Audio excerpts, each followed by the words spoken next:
അസ്സാം വലൈക്കും dear friends. ഇന്നത്തെ നമ്മുടെ സ്പെഷ്യൽ നിങ്ങൾ ആരും ഇതുവരെയും ട്രൈ ചെയ്ത് നോക്കിയിട്ടില്ലാത്ത ഒരു അടിപൊളി വെറൈറ്റി റെസിപ്പിയാണ്. നമ്മുടെ ഈ വീഡിയോ കണ്ടുകൊണ്ടിരിക്കുന്ന സമയത്ത് നിങ്ങൾക്ക് ഇഷ്ടപ്പെടുകയാണെങ്കിൽ ഒന്ന് ലൈക്ക് ചെയ്തേക്കണേ. അതുപോലെ തന്നെ നമ്മുടെ ഈ ചാനൽ ആദ്യമായിട്ട് കാണുന്നവരും ഇതുവരെയും സബ്സ്ക്രൈബ് ചെയ്യാത്തവരും പ്ലീസ് ഒന്ന് സബ്സ്ക്രൈബ് ചെയ്തേക്കണേ. ഞാനിടുന്ന വീഡിയോസ് ഉടനടി കിട്ടുന്നതിനായി സബ്സ്ക്രൈബ് ബട്ടന്റെ തൊട്ടടുത്ത് കാണുന്ന ബെല്ലൈക്കൺ കൂടി ക്ലിക്ക് ചെയ്തിട്ട് ഓൾ എന്ന ഓപ്ഷൻ എനേബിൾ ചെയ്യാനും മറക്കല്ലേ. ഇന്നത്തെ റെസിപ്പി എന്ന് പറയുന്നത് പപ്പടം വെച്ചിട്ടുള്ളതാണ്. കുറച്ച് പപ്പടം ഇതാ എടുത്തിട്ടുണ്ട്. നമുക്ക് വേണ്ടത് 6 പപ്പടമാണ്. 6 പപ്പടം എടുത്തിട്ട് ചെറിയ കഷ്ണങ്ങളായിട്ട് ഒന്ന് നമുക്ക് കട്ട് ചെയ്തെടുക്കാം. അപ്പോൾ 6 പപ്പടവും ഇതാ കട്ട് ചെയ്തെടുത്തിട്ടുണ്ട്. ചെറുതായിട്ട് കത്രിക കൊണ്ട് കട്ട് ചെയ്തെടുക്കും, അല്ലെങ്കിൽ കൈ കൊണ്ട് ചെറുതായിട്ടൊന്ന് മുറിച്ചിട്ട് കൊടുത്താലും മതി. അപ്പോൾ ഈ പപ്പടം റെഡിയാക്കി എടുക്കുന്നത് കുക്കറിലാണ്. അപ്പോൾ അതിന് വേണ്ടിയിട്ട് ഞാനിവിടെ ഒരു കുക്കർ ചൂടാക്കാൻ വെച്ചിട്ടുണ്ട്. ഇതിലേക്ക് കുറച്ച് വെളിച്ചെണ്ണ ഒന്ന് ഒഴിച്ചു കൊടുക്കാം. വെളിച്ചെണ്ണ ഉണ്ടെങ്കിൽ വെളിച്ചെണ്ണ തന്നെ എടുക്കുക. നാടൻ റെസിപ്പിയൊക്കെ നമ്മൾ വെളിച്ചെണ്ണയിൽ ചെയ്തിട്ട് എടുക്കുമ്പോഴാണ് കുറച്ച് ടേസ്റ്റും ആ ഒരു ഫ്ലേവറും ഒക്കെ കിട്ടുന്നത്. ഒരു 2 ടേബിൾ സ്പൂൺ വെളിച്ചെണ്ണ ഒഴിച്ചു കൊടുക്കുക. അപ്പോൾ വെളിച്ചെണ്ണയ്ക്ക് പകരം വേറെ ഏതെങ്കിലും എണ്ണ ഉണ്ടെങ്കിൽ അത് എടുത്താലും മതി. എണ്ണ ഒന്ന് ചൂടാവട്ടെ. അപ്പോൾ എണ്ണ നല്ലതുപോലെ ഒന്ന് ചൂടായിട്ടുണ്ട്. മീഡിയം ഫ്ലെയിം വെച്ച് കൊടുക്കുക. ഇനി നമ്മൾ കട്ട് ചെയ്തെടുത്ത് വെച്ചിരിക്കുന്ന പപ്പടം കുറച്ചായിട്ടിട്ട് ഫ്രൈ ചെയ്തെടുക്കാം.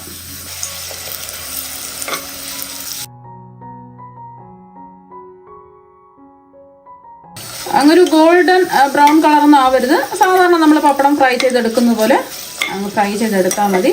അപ്പോൾ ഇത് എണ്ണയിൽ നിന്ന് കോരി മാറ്റാം. ബാക്കിയിരിക്കുന്ന പപ്പടവും കൂടി ഫ്രൈ ചെയ്തെടുക്കാം.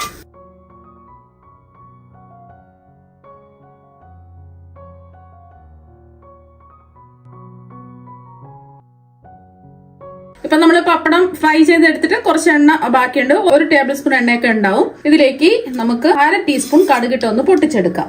ഇപ്പൊ എണ്ണ ഇല്ലാന്നുണ്ടെങ്കിൽ കുറച്ച് എണ്ണ ഒഴിച്ചിട്ട് കടുക് പൊട്ടിച്ചെടുക്കാം. കടുകെല്ലാം ഒന്ന് പൊട്ടി വന്നിട്ടുണ്ട്. ഇനി ഇതിലേക്ക് 10 ചെറിയ ഉള്ളി ഇതുപോലെ നീളത്തിൽ കട്ട് ചെയ്ത് ചേർത്ത് കൊടുക്കാം. ചതച്ച് വേണമെങ്കിലും ഇട്ട് കൊടുക്കാം. ചെറിയ ഉള്ളി ഉണ്ടെന്നുണ്ടെങ്കിൽ ചെറിയ ഉള്ളി എടുക്കുക. എന്നാൽ മാത്രമേ ഇതിന് പ്രത്യേക ഒരു ടേസ്റ്റ് ഉണ്ടാവുള്ളൂ. ഈ ചെറിയ ഉള്ളിയെല്ലാം നല്ലതുപോലെ ഒന്ന് മൂത്ത് വരണം. അതുവരെയും ഒന്ന് ഇളക്കി കൊടുക്കാം. ചെറിയ ഉള്ളിയെല്ലാം മൂത്ത് ഒരു ഗോൾഡൻ നിറം ആയിട്ടുണ്ട്. ഇതുവരെയും ഒന്ന് ഇളക്കി കൊടുക്കുക. എന്നാൽ മാത്രമേ ഒരു പ്രത്യേക ടേസ്റ്റ് കിട്ടുള്ളൂ. നല്ലൊരു ഗോൾഡൻ നിറം ആയിട്ടുണ്ട്. ഇനി ഇതിലേക്ക് ഒരു ചെറിയ കഷ്ണം 2 ഇഞ്ച് വലുപ്പത്തിലുള്ള ഇഞ്ചി നീളത്തിൽ കട്ട് ചെയ്ത് എടുത്തിട്ടുള്ളതാണ് ചേർത്ത് കൊടുക്കുന്നത്. നിങ്ങൾക്ക് ചതച്ച് വേണമെന്നുണ്ടെങ്കിൽ അങ്ങനെയും ചേർത്ത് കൊടുക്കാം. അല്ലാന്നുണ്ടെങ്കിൽ പൊടി പൊടിയായിട്ട് കട്ട് ചെയ്ത് അങ്ങനെയും ചേർത്ത് കൊടുക്കാം. അതുപോലെ തന്നെ 5-6 വെളുത്തുള്ളി അല്ലികൾ നീളത്തിൽ കട്ട് ചെയ്തെടുത്തതാണ്. ഒരു 10 സെക്കൻഡ് ഒന്ന് ഇളക്കി കൊടുത്ത് അതിൻ്റെ ഒരു പച്ചച്ചവയൊക്കെ ഒന്ന് മാറിയിട്ടുണ്ട്. ഇനി ഇതിലേക്ക് വലിയൊരു സവാള നീളത്തിൽ കട്ട് ചെയ്ത് ചേർത്ത് കൊടുക്കാം. ചെറിയ സവാള ആണെന്നുണ്ടെങ്കിൽ 2 സവാള എടുക്കാം. സവാളയൊക്കെ ഒന്ന് വാടി വരണം. നിങ്ങളുടെ കയ്യിൽ ചെറിയ ഉള്ളി ഇല്ലാന്നുണ്ടെങ്കിൽ സവാള മാത്രം വഴറ്റി എടുത്താലും മതി. ഇനി ഇതിലേക്ക് ആവശ്യത്തിനുള്ള ഉപ്പ് ചേർത്ത് കൊടുക്കാം. സവാള പെട്ടെന്ന് വഴന്ന് കിട്ടുന്നതിന് വേണ്ടിയിട്ടാണ് ഉപ്പ് ചേർത്ത് കൊടുക്കുന്നത്. പപ്പടത്തിൽ കുറച്ച് ഉപ്പുണ്ടല്ലോ, നോക്കിയിട്ട് ലാസ്റ്റിൽ വേണമെന്നുണ്ടെങ്കിൽ ഉപ്പ് ചേർത്ത് കൊടുത്താൽ മതി. ഈ സവാള വഴറ്റി എടുക്കുന്നതിന് ആവശ്യമായിട്ടുള്ള ഒരു 1/2 ടീസ്പൂൺ ഉപ്പ് ചേർത്ത് കൊടുത്തിട്ടുള്ളൂ. അപ്പോൾ സവാളയൊക്കെ വഴന്ന് സോഫ്റ്റായിട്ട് ഇതാ വന്നിട്ടുണ്ട്. ഇനി ഇതിലേക്ക് 2 പച്ചമുളക് ചെറുതായിട്ട് കട്ട് ചെയ്ത് ചേർത്ത് കൊടുക്കാം. ഇപ്പോൾ എരിവുള്ള പച്ചമുളക് ആണെന്നുണ്ടെങ്കിൽ 1 എടുത്താൽ മതിയാകും. ഞാൻ എരിവില്ലാത്ത പച്ചമുളക് ആയതുകൊണ്ടാണ് 2 എടുത്തിട്ടുള്ളത്. അതുപോലെ തന്നെ ഇതിലേക്ക് കുറച്ച് കറിവേപ്പില ഒന്ന് ഞരടി ഇട്ട് കൊടുക്കാം. ഒന്ന് ഇളക്കി കൊടുത്തതിന് ശേഷം നമുക്ക് ഫ്ലെയിം ഒന്ന് കുറച്ച് വെച്ച് കൊടുക്കാം. 2 ടീസ്പൂൺ മുളക് പൊടി ചേർത്ത് കൊടുക്കാം. ഞാനിപ്പോൾ കാശ്മീരി മുളക് പൊടിയാണ് ചേർത്ത് കൊടുക്കുന്നത്. സാധാരണ എരിവുള്ള മുളക് പൊടിയാണെന്നുണ്ടെങ്കിൽ 1 ടീസ്പൂൺ മുളക് പൊടിയൊക്കെ ചേർത്ത് കൊടുത്താൽ മതിയാകും. അവരവരുടെ എരിവിനനുസരിച്ചിട്ട് മുളക് പൊടി ചേർത്ത് കൊടുക്കാം. നമ്മളിതിൽ പച്ചമുളകൊക്കെ ചേർത്തിട്ടുണ്ട്, അതുകൊണ്ട് എരിവ് നോക്കിയിട്ട് ചേർത്ത് കൊടുക്കാം. 1 ടീസ്പൂൺ മല്ലിപ്പൊടി ചേർക്കാം. ഒരു 1/4 ടീസ്പൂൺ മഞ്ഞൾപ്പൊടി ചേർക്കാം. ഒരു 1/4 ടീസ്പൂൺ വലിയ ജീരകം പൊടിച്ചതും കൂടി ചേർത്ത് കൊടുക്കാം. ചെറിയ ജീരകമല്ല, പെരുംജീരകമാണ് എടുത്തിട്ടുള്ളത്. ഒരു 1/2 ടീസ്പൂൺ ഗരം മസാല പൊടിയും കൂടി ചേർത്ത് കൊടുക്കാം. ജീരകത്തിന്റെ പൊടി ചേർക്കുന്നില്ല എന്നുണ്ടെങ്കിൽ 3/4 ടീസ്പൂൺ ഗരം മസാല പൊടി ചേർത്ത് കൊടുക്കാം. ഇനി പൊടിയുടെ പച്ചമണമൊക്കെ ഒന്ന് മാറി കിട്ടുന്നവരെ ഒന്ന് ഇളക്കി കൊടുക്കാം. ഒരു 10 സെക്കൻഡൊക്കെ ഇളക്കി കൊടുത്താൽ മതിയാവും. ഇപ്പോൾ ഇളക്കി കൊടുത്ത് അതിൻ്റെ പച്ചമണമൊക്കെ ഒന്ന് മാറിയിട്ടുണ്ട്. ഇനി ഇതിലേക്ക് ഒരു തക്കാളി ചെറുതായിട്ട് കട്ട് ചെയ്ത് ചേർത്ത് കൊടുക്കാം. അത്യാവശ്യം വലുപ്പമുള്ള ഒരു തക്കാളിയാണ് എടുത്തിട്ടുള്ളത്. ചെറിയ തക്കാളി ആണെന്നുണ്ടെങ്കിൽ 2 എടുക്കാം. തക്കാളി എല്ലാം ആയിട്ടൊന്ന് വഴന്ന് വന്നാൽ മതി. അപ്പോൾ തക്കാളിയൊക്കെ ഒന്ന് വാടി വന്നിട്ടുണ്ട്. ഒരു സമയം ഇതിലേക്ക് ആവശ്യത്തിനുള്ള വെള്ളം ഒഴിച്ചു കൊടുക്കാം. ഞാനിപ്പോൾ 2 കപ്പ് വെള്ളമാണ് ഒഴിച്ചു കൊടുക്കുന്നത്. 250 ml കപ്പിന് 2 കപ്പ് വെള്ളം ഒഴിച്ചു കൊടുത്തിട്ടുണ്ട്. കുറച്ച് ഗ്രേവി നിങ്ങൾക്ക് കൂടുതൽ വേണമെന്നുണ്ടെങ്കിൽ 1 കപ്പ് വെള്ളം കൂടി ഒഴിച്ചു കൊടുക്കാം. ഒരു സമയം ഉപ്പൊക്കെ ഉണ്ടോ എന്ന് ചെക്ക് ചെയ്ത് നോക്കുക. ഉപ്പ് കുറവുണ്ടെങ്കിൽ ചേർത്ത് കൊടുക്കുക. ഉപ്പ് നോക്കിയപ്പോൾ കുറവായതുകൊണ്ട് ഒരു 1/4 ടീസ്പൂൺ ഉപ്പും കൂടി ചേർക്കാം. അപ്പം ഒരുപാട് ഉപ്പ് ചേർക്കരുത്, പപ്പടത്തിൽ ഉപ്പുണ്ട്. അപ്പം ഉപ്പ് കുറച്ച് വേണം ഇരിക്കാനായിട്ട്. നല്ലതുപോലെ ഒന്ന് തിളക്കട്ടെ.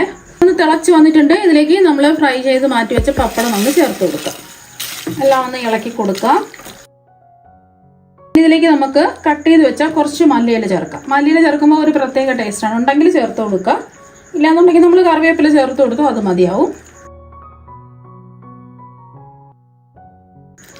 എല്ലാം ഒന്ന് ഇളക്കി കൊടുത്തതിന് ശേഷം ഇനി ഇതിലേക്ക് നമുക്ക് 4 മുട്ട പൊട്ടിച്ചത് ഒഴിച്ചു കൊടുക്കാം. അപ്പോൾ 4 മുട്ട പൊട്ടിച്ചൊഴിച്ചു കൊടുത്തു. ഇതിൻ്റെ മുകളിലായിട്ട് കുറച്ച് കുരുമുളക് ഒന്ന് പൊടിച്ചത് ഇട്ട് കൊടുക്കാം. ഒരുപാടങ്ങ് പൗഡർ പരുവത്തിനുള്ളതല്ല, ഒരു 1/2 ടീസ്പൂൺ ചേർക്കാം. ബാക്കി കുറച്ച് മല്ലിയിലയും കൂടി അങ്ങ് ചേർത്ത് കൊടുക്കാം. ഈ കുക്കർ മൂടി വെച്ചിട്ട് മീഡിയം ടു ഹൈ ഫ്ലെയിമിൽ ഒറ്റ വിസിൽ കേൾക്കുന്നവരെ ഇതൊന്ന് വേവിച്ചിട്ടെടുക്കാം.